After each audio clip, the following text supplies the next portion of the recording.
I've always been a contrary person. I immigrated to the United States when I was 6 years old. Aside from my parents and an aunt, I didn't have connections with other Chinese in New Haven, Connecticut.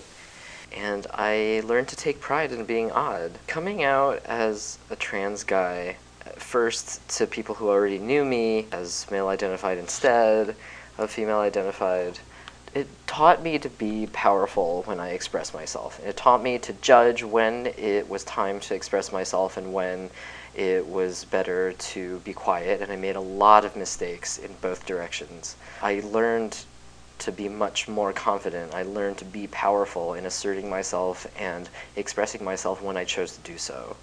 And that meant going against other people's assumptions and going against other people's comfort. And that was enormously empowering for me to find my voice as an artist. So if being questioning and genderqueer opened the door for me to transition, when by the time I was 23, transitioning opened the door for me to compose. One of my most transformative moments happened while I was at the Oregon Bach Festival Composer Symposium. There were over 80 of us, all emerging composers, in this lecture hall, and they were taking questions, and something had been bugging me that I wanted to bring up. As an Asian American composer, I feel like classical musicians see me as surplus, and they say to themselves, "Oh, not another Chinese musician." I asked what role he saw for artists in addressing racism and stereotypes in the art communities and institutions. And he didn't have a really good answer for that, but as soon as I asked the question, there was a huge audible response from the other people in the hall. Mostly of disgust that I would bring up such an inappropriate topic at a discussion about art music. But afterward, several of my peers came up to me and thanked me for bringing up the topic, and we had satisfying conversations after that. And I learned bringing up that difficult topic effectively lets me see who is with me, who my allies are, and who are just colleagues that I might work with, but who don't share values with me, and aren't ready to address the real problems of the world. Silencing yourself because you're ashamed that you made a mistake stunts relationships. It stunts your development as a whole human being, and it stunts our progress as a civilization.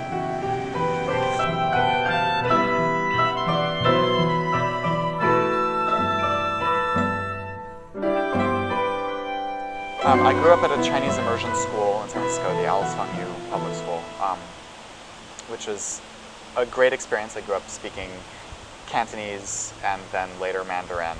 And haven't really studied either of those since I got here to Swarthmore. Was sort of fed up with Chinese education for a little while and needed a break. But so that's my connection with Chinese culture to a certain extent. Landing in the Balinese Gamelan was I perceive it as being completely separate from that. At the end of high school, several of my composition teachers were telling me that I was composing music that sounded a lot like gamelan, and I had never heard any before. So when I discovered that there was an ensemble here, I decided I needed to join.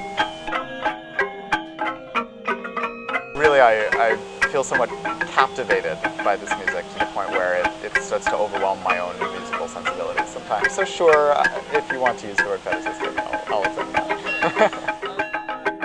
I just do the best I can to make music that's the best I can make it. I see composing or any artistic profession as an inward journey. It's a journey of exploration.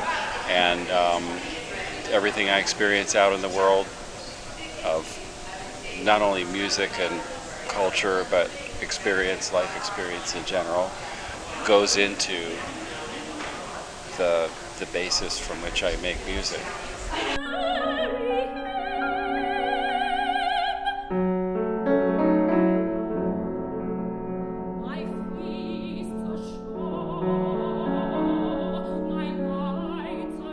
I was suffering very badly from writer's block, which was why I hadn't finished my dissertation. I'd done everything else, but I hadn't done the composition I was supposed to do.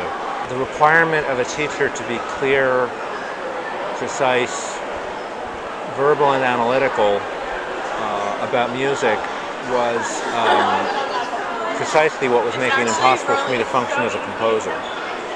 And I had to learn how to divorce those two sides of my personality, which was not an easy thing to do.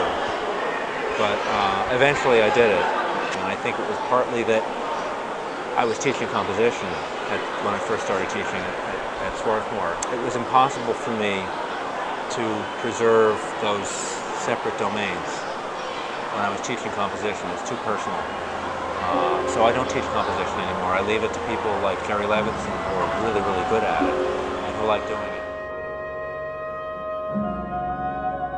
It's my professional job that I earn a living from. I have the great privilege of being able to talk about music. I enjoy teaching. I really like getting to know the students and help them find their own way. My musical horizons are often expanded by working with students because they come from all sorts of different places musically. So that's wonderful for me.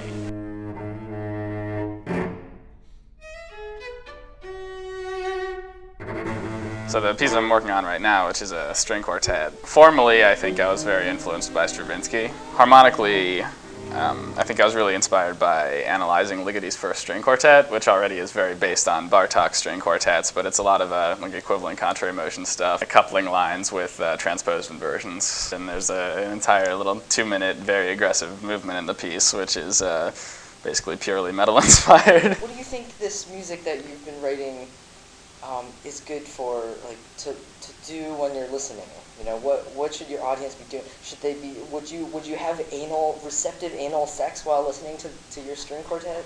To me, any reaction to my quartet that is somewhat extreme is a good one. You know, the only thing I don't want is you know, it making a small impression on people, I guess. Yeah. So, you know, if you totally hate it, that's fine. If it makes you want to have anal sex in the concert hall while you're listening to it, that's totally fine. You know, yeah. You know, well, I think most of the people who come on board to make music with me appreciate what I'm doing. You know, a couple of them along the way, I guess, have been more ambivalent, but they haven't stuck around for long. So